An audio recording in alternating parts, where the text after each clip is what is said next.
వేధింపులతో ఆత్మహత్యకు పాల్పడిన బుచ్చమ్మ మృతదేహాన్ని గాంధీకి వెళ్లి పరిశీలించిన మాజీ మంత్రి హరీష్ రావు. హైడ్రా వేధింపులతో ఆత్మహత్య చేసుకున్న బుచ్చమ్మ మృతదేహాన్ని చూసేందుకు గాంధీ మార్చురీకి చేరుకున్న మాజీ మంత్రి హరీష్ రావు, సబితా ఇంద్రారెడ్డి, కుక్కట్పల్లి ఎమ్మెల్యే కృష్ణారావు. ఈ సందర్భంగా మాజీ మంత్రి హరీష్ రావు మాట్లాడుతూ కుక్కట్పల్లి నియోజకవర్గం నల్ల చెరువు బఫర్ జోన్ లో ఉన్నటువంటి బుచ్చమ్మ హైడ్రా అధికారుల వేధింపులు భరించలేక ఇల్లు ఎప్పుడు కూలగొడతారో తెలియక ఆందోళనతో ఆత్మహత్య చేసుకుందన్నారు. హైడ్రా పేరిట ఇప్పటికే 3 ఆత్మహత్యలు జరిగాయి. రేవంత్ రెడ్డిని నేను అడుగుతున్నాను, ఇంకా ఎంతమందిని చంపదలుచుకున్నావని. బుచ్చమ్మది ఆత్మహత్య కాదు, రేవంత్ రెడ్డి ప్రభుత్వం చేసిన హత్య. ఇది కేవలం రేవంత్ రెడ్డి చర్యల వల్ల జరిగిన హత్య. రాష్ట్రంలో ఎన్ని సమస్యలు ఉన్నాయి. గాంధీ హాస్పిటల్లో చిన్న మందులు లేక పారాసిటమాల్ లాంటి గోళీలు కూడా ప్రైవేట్ మెడికల్ షాపుల్లో కొనుక్కునే పరిస్థితి దాపురించింది. గవర్నమెంట్ హాస్టళ్లలో, స్కూళ్లలో పురుగుల అన్నం పెట్టి వేధిస్తున్నారు. హైదరాబాద్ని నిలబెట్టే పని చెయ్యి, కూల్చివేతలు కాదు, నిలబెట్టడం నేర్చుకో రేవంత్ రెడ్డి అని సూచించారు హరీష్ రావు. హైదరాబాద్ జీహెచ్ఎంసీ పరిధిలోని ఎమ్మెల్యేలతో సమావేశం ఏర్పాటు చేసి కార్యాచరణ ప్రకటిస్తామన్నారు. గత కాంగ్రెస్, తెలుగుదేశం ప్రభుత్వ ఆదాయంలో నిర్మాణాలకు పర్మిషన్లు ఇచ్చారు. 30 ఏళ్ల నుండి నివాసాలు ఏర్పరచుకున్న వారిని కూల్చే అధికారం రేవంత్ రెడ్డికి ఎవరిచ్చారని ప్రశ్నించారు. 2013 భూసేకరణ చట్ట ప్రకారం పేదలను, నిర్వసితులను చేస్తే ఇంటికి నష్టపరిహారం ఇవ్వాలి, కొత్త ఇల్లు నిర్మించి ఇవ్వాలి, జీవన భృతి కింద 5 లక్షల రూపాయలు ఇవ్వాలని కాంగ్రెస్ ప్రభుత్వం తెచ్చిన భూసేకరణ చట్టంలో స్పష్టంగా ఉంది అని గుర్తు చేశారు. ఉపాధి పోయి, ఇల్లు పోయి రోడ్డు మీదకు వస్తున్నారు ప్రజలు. నష్టపరిహారం ఇచ్చే విషయంలో కూడా ప్రభుత్వం దగ్గర ఎలాంటి సమాచారం లేదన్నారు. ముఖ్యమంత్రిగా ప్రజలకు సహాయం చేస్తావా, లేక పేదలకు కన్నీళ్లు పెట్టిస్తావా? ఇప్పటికైనా పిచ్చి పనులు మార్చుకో రేవంత్ రెడ్డి అని సూచించారు. వెంటనే అఖిలపక్ష సమావేశం ఏర్పాటు చేయాలి. అఖిలపక్ష సమావేశంలో అన్ని పార్టీల నిర్ణయాలతో ముందుకు వెళ్ళాలి. బాధితులు ఆందోళన చెందవద్దు, మీకు అండగా బీఆర్ఎస్ పార్టీ ఉంది. ఎవరు ఆత్మహత్యలు చేసుకోవద్దని, ధైర్యంగా ఉండాలని కోరుకుంటున్నానన్నారు హరీష్ రావు.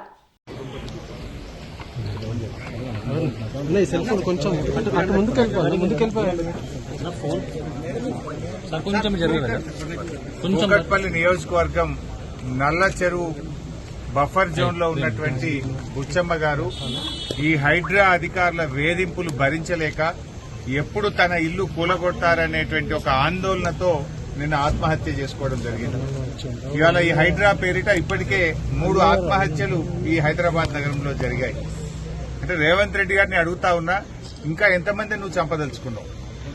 ఇది బుచ్చమ్మ ఆత్మహత్య కాదు, రేవంత్ రెడ్డి ప్రభుత్వం చేసిన హత్య. ఇది నీ యొక్క తప్పిదాల వల్ల, నీ యొక్క చర్యల వల్ల ఇవాళ వీళ్ళందరూ కూడా ఆత్మహత్యలకు పాల్పడతా ఉన్నారు. దేనికోసం నువ్వు చేస్తా ఉన్నావు? ఇంకా ఎంతమందిని పొట్టన పెట్టుకోదలుచుకున్నావు? ఎన్ని సమస్యలున్నాయి ఈ రోజు రాష్ట్రంలో. ఇప్పుడే గాంధీ ఆసుపత్రిలో మేము మా ఎమ్మెల్యే గారు రావడం లేట్ అయితే అక్కడ నిలబడి చూస్తా ఉంటే మెడికల్ షాప్ దగ్గర లైన్లలో నిలబడి మందులు కొనుక్కుంటున్నారు. అంటే గాంధీ లాంటి ఆసుపత్రిలో కనీసం పేద ప్రజలకు మందులు లేవు. పారాసిటమాల్ గాని, కడుపులో గ్యాస్ వస్తే ఇవ్వాల్సినటువంటి మందులు గాని, సిరప్లు గాని, చిన్న మందులు కూడా లేక అన్ని బయటకు రాస్తుంటే మెడికల్ షాపుల్లో మందులు కొనుక్కుంటున్నారు. అంటే ప్రభుత్వ ఆసుపత్రుల్ని నిర్వీర్యం చేసిండు రేవంత్ రెడ్డి గారు. గవర్నమెంట్ హాస్టళ్లు, స్కూళ్లలో పిల్లలకు పురుగులు అన్నం పెడితే, నీళ్ల చారు పెడితే తినలేక స్కూల్ పిల్లలు రోడ్ల మీదకి వస్తున్నటువంటి తదితర వ్యాధులతో లక్షలాది మంది ప్రజలు బాధపడుతున్నారు. ఆ పనుల మీద రివ్యూ చేయవా అంటే కూల్చే పని మీద పడ్డడినా. నువ్వు కట్టే పని చేయి, హైదరాబాద్ నిలబెట్టే ప్రయత్నం చేయి, గాని ఈ పిచ్చి ప్రయత్నాలు మానుకో, కూల్చివేతలు మానుకో, పేద ప్రజల ఉసురు పోసుకోవద్దని రేవంత్ రెడ్డి ప్రభుత్వాన్ని హెచ్చరిస్తున్నాం. వెంటనే అన్ని పార్టీల అఖిలపక్ష సమావేశాన్ని పిలవండి. హైదరాబాద్ జీహెచ్ఎంసీ పరిధిలో ఎమ్మెల్యేలతో సమావేశం పెట్టండి. వాళ్ళందరి అభిప్రాయాలు తీసుకోండి. ఎవరిచ్చిన అనుమతులు? నీ కాంగ్రెస్ ప్రభుత్వ హయాంలో, గత తెలుగుదేశం ప్రభుత్వ హయాంలోనే వాళ్ళ ప్లాట్లు రిజిస్ట్రేషన్లు అయినాయి. వాళ్లకు గ్రామ పంచాయతీలు, మున్సిపాలిటీలు పర్మిషన్లు ఇచ్చిండ్రు. వాళ్లకు నల్ల బిల్లు కడుతున్నారు, కరెంటు బిల్లు కడుతున్నారు, మున్సిపల్ ట్యాక్స్ కడుతున్నారు. కొన్ని సంవత్సరాల నుంచి వాళ్ళు అక్కడ జీవిస్తా ఉన్నారు. 30 ఏళ్లు 40 ఏళ్ల నుంచి జీవిస్తా ఉంటే నువ్వు నేలమట్టం చేసే అధికారం నీకు ఎవడిచ్చాడు అని మేము అడుగుతా ఉన్నాం. మూసీ సుందరీకరణ పేరిట వేల మంది ప్రజలను నిరాశ్రయం చేసే ప్రయత్నం చేస్తున్నావు. 2013 భూసేకరణ చట్టం ప్రకారంగా ఎవరైనా పేదలను నిర్వాసితులను వాళ్ళ ఇండ్లు తీసుకోవాలంటే వాళ్లకు ఇంటికి నష్టపరిహారం ఇవ్వాలి, వాళ్ళకు కొత్తగా డబుల్ బెడ్రూమ్ ఇల్లు కట్టియాలి, జీవనోపాధి కింద 5 లక్షల రూపాయలు ఇవ్వాలని నీ కాంగ్రెస్ ప్రభుత్వం 2013 చట్టం చెప్తా ఉన్నది. కానీ నువ్వు ఎక్కడో ఒక డబుల్ బెడ్రూమ్ ఇస్తా ఇల్లు కాల్ చేసిపోండి అంటే చేసి ఒప్పించి చేయాలి తప్ప ఈ బెదిరింపులు, శనివారం రాగానే కోర్టుకు సెలవు గనక శనివారం ఆదివారం నువ్వు కూలగొట్టేటువంటి ప్రయత్నాలు చేయడం ఇది మూర్ఖత్వం. ఇది నువ్వు పిచ్చిగా చేస్తా ఉన్నావు. ఇవాళ ప్రజలే ఉసురు పోసుకుంటా ఉన్నావు. ఒక ముఖ్యమంత్రిగా పేదలకు సాయం చేస్తావా, పేదలకు కన్నీళ్లు పెట్టిస్తావా? ఇవాళ హైదరాబాద్ లో లక్షలాది మంది ప్రజలు నిద్రపోని పరిస్థితి తెచ్చినావు. శనివారం ఆదివారం వస్తే ఎప్పుడు ఏమైతుందో అని ప్రజల్ని భయభ్రాంతులకు గురి చేసేటువంటి ప్రయత్నం చేస్తా ఉన్నావు. ఇప్పటికైనా పిచ్చి పనులు మానుకో. నువ్వు ప్రజలకు ఇచ్చిన హామీలు అమలు చేయి, పేదలకు మేలు చేసే ప్రయత్నం చేయి. ఒకవేళ నువ్వు తీసుకోవాలంటే 2013 భూసేకరణ చట్టం ప్రకారంగా వాళ్ళ హక్కులన్నీ కాపాడిన తర్వాతనే వాళ్ళను ఒప్పించి అఖిలపక్ష సమావేశం పెట్టి ఎమ్మెల్యేలతో మాట్లాడి చేయాలి తప్ప బలవంతంగా చేస్తే మేం బీఆర్ఎస్ పార్టీ చూస్తూ ఊరుకోదు. ఇంకా ఇలాంటి దయచేసి ఎవరు కూడా ఆత్మహత్యలు చేసుకోవద్దని కూడా పార్టీ తరఫున విజ్ఞప్తి చేస్తా ఉన్నాం. పోరాటం మీ వెనుక మేమున్నాం. బీఆర్ఎస్ పార్టీ ఎమ్మెల్యేలు ఉన్నారు, కేసీఆర్ గారు ఉన్నారు. మా పార్టీ మొత్తం మీకు అండగా ఉంటది. దయచేసి ఎవరు ఆత్మహత్యలు చేసుకోవద్దు, ధైర్యంగా ఉండండి, జీవించి పోరాడాలి. మనం పోరాడి సాధించుకోవాలి తప్ప ఎవరు ప్రాణం తీసుకోవద్దని కూడా విజ్ఞప్తి చేస్తున్నాం. డబుల్ బెడ్రూమ్ వద్దంటున్నారు. డబుల్ బెడ్రూమ్ వద్దు, లక్షల కోట్లు పెట్టి అప్పులు చేసి బ్యాంక్ లోన్ తీసుకున్నాము, ఒకవేళ ఇల్లు కొనగొడతాను అక్కడే చచ్చిపోతామంటున్నాను. మేము బీఆర్ఎస్ పార్టీ చెప్పేది కూడా నువ్వు ఉన్న దాంట్లో మూసీ సుందరీకరణ చేయి తప్ప పేద ప్రజలకు కన్నీళ్లు పెట్టించకు. నువ్వు మూసీలో బారిచ్చేది ఏంది? నీళ్లు బారిస్తావా? ఈ పేదల కన్నీళ్లు బారిస్తావా?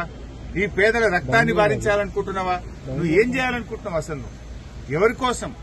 నువ్వు అనవసరంగా, ఎందుకంటే కొన్ని 30-40 ఏళ్లు దశాబ్దాల తరబడి వాళ్ళు అక్కడ జీవిస్తా ఉన్నారు.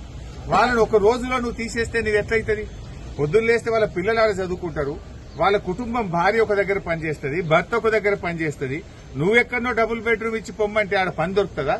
పిల్లలేం కావాలి, పనేం కావాలి, ఉపాధి ఏం కావాలి, బతుకు తెరువు ఏం కావాలి? ఇది ఒక మూర్ఖుల తుగ్లక్ చర్య. రేవంత్ రెడ్డి చేస్తున్న ఒక తుగ్లక్ పని. అనాలోచితంగా ప్రజల వేధింపులకు గురి చేస్తూ ఇవాళ రుక్కమ్మ హత్యకు, బుచ్చమ్మ హత్యకు రేవంత్ రెడ్డే కారణం. ఇవాళ నిజంగా పోలీసులు ఇవాళ హైడ్రా మీద పోలీస్ కేసు నమోదు చేయాలి. ఇవాళ రంగనాథ్ పేదోళ్లనేమో రాత్రి పోయి కూలగొట్టుండు. మరి రేవంత్ రెడ్డి తమ్ముడు బడా పెద్దవాళ్లకుంటే 1 రోజుల నోటీస్ ఇచ్చినావు కదా. 1 రోజుల నోటీస్ ప్రభుత్వ లీడరే, గవర్నమెంట్ లీడర్ పోయి హైకోర్టులో ఏం చెప్పిండు? మేము ఇప్పుడేం కూలగొట్టాం, మొత్తం ఎఫ్టీఎల్ నిర్ధారణ అయినాకనే కూలగొట్టామని రేవంత్ రెడ్డి పిటిషన్ వేయించాడు తమ్ముని విషయంలో. మరి పేదోళ్లకు ఎందుకో చెప్పవు, పేదోళ్లకు ఎందుకో ఎఫ్టీఎల్ నిర్ధారణ చేయవు, పేదోళ్లకు ఎందుకో నోటీస్ ఇయ్యవు. పేదోళ్లకో న్యాయం, పెద్దోళ్లకో న్యాయమా? ఈ పేదవాళ్లు నోరు లేని వాళ్లను, వాళ్ళు పేదవాళ్లను కోర్టులకు పోయి వాళ్ళు హైకోర్టుల గొంతు నొక్కే ప్రయత్నం చేస్తున్నావు. పేదలకేమో రాత్రి కూలగొడుతున్నావు, ఏ నోటీసు లేదు. కానీ రేవంత్ రెడ్డి తమ్మునికి, బడా బాబులకు నోటీసులు ఇచ్చి స్టేలు తెచ్చుకోమని ప్రభుత్వమే కోర్టులో అఫిడవిట్ వేసింది. ఏమనేసింది?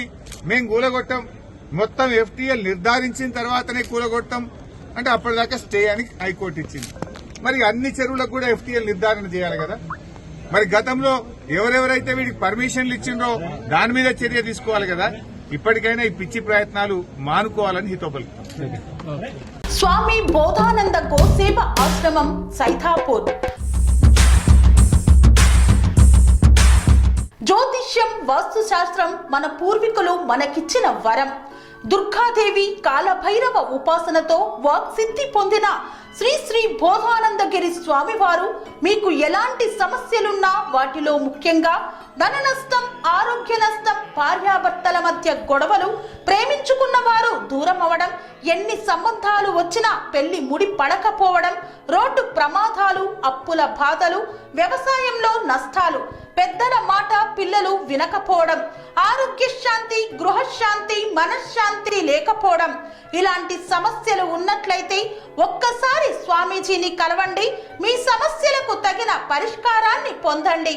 అంతేకాక అన్ని రకాల వ్యాధులకు గోపంచకవ్య మరియు మూలికా వైద్యం చేయబడును. నమ్మకంతో రండి, ఆయురారోగ్యాలతో వర్ధిల్లండి. మా అడ్రస్ స్వామి బోధానంద గోసేవ ఆశ్రమం, ఆశ్రమం, సైతాపూర్, వీరభద్రస్వామి గుడి దగ్గర, యాదగిరిగుట్ట. సంప్రదించవలసిన నెంబర్ 9849213754 మరియు 9618034138.